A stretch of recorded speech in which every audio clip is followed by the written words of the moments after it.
Wito wangu kwa wazazi, mimi ningeomba tushirikiane tu katika namna moja ama nyingine katika kuwalea watoto, kwa sababu walezi wakubwa wa hawa watoto ni sisi walimu pamoja na wao wazazi.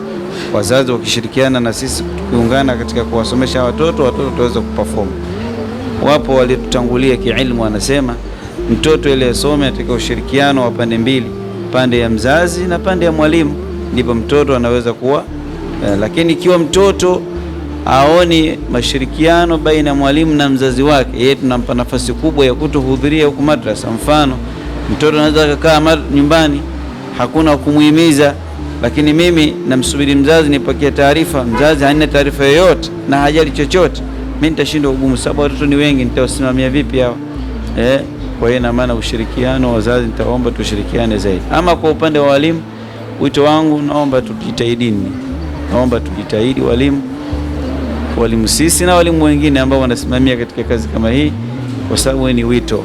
Mwalimu ni mwito, na hii ni kazi ambayo Mwenyezi Mungu Subhanahu wa Ta'ala ameipa baraka.